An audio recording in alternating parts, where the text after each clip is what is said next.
A gunshot, a scream, and a heartbeat, lives are changed forever.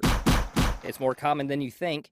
The FBI studied active shooter incidents in the United States between 2000 and 2013. On average, there were 6.4 shootings each year during the first 7 years of the study.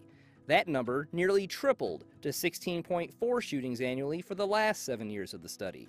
And they happen everywhere, from factories and airports to every level of education.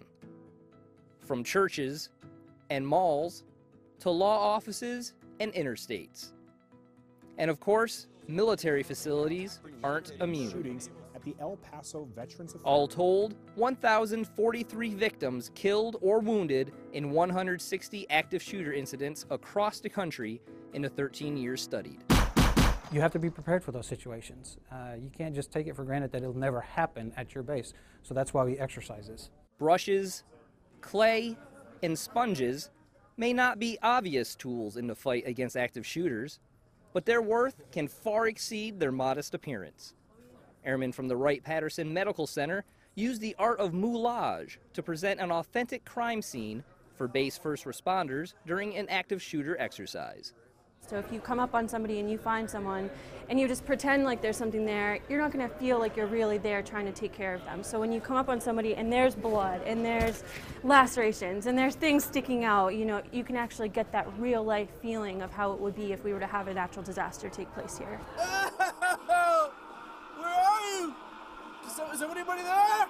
And when they have experience, because this looks very close to the real thing, so, you know, they'll have an idea. They won't freak out if they actually run into this on the street. Clearing an active shooter scene can take time. Only then, as secondary teams ensure a building is safe, can medics methodically work themselves around a cubicle jungle to find the dead and wounded, giving the clear to those who can walk out under their own power, Come to my voice. while focusing life-saving efforts on those who can't. Come on, buddy.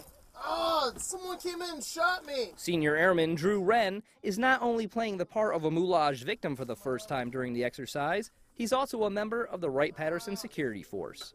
Really, any preparation is good. It gives you some sort of foundation, so that way, if you do have to respond, at least you have some sort of background with it. You're not completely shocked. Through and through on right femur. Through and through right femur, exercise message. I mean, it's going to be scary, you know, if this does actually happen, I have to respond, but you just have to really be confident in what you're doing and know your job. I think if you have those two things, the confidence and then the job knowledge, I think you're going to be fine. It is important to keep the danger of active shooter attacks in perspective. With more than 100,000 accidental deaths happening in the U.S. every year, the chances of being involved in an active shooter attack are still very slim. But exercises like this may just tip the scales of survivability if the unthinkable becomes reality. Makes me feel good about preparing everybody for something like that to happen, them being terrible, and hopefully rare occasions. I hope that we'd be ready for something like that.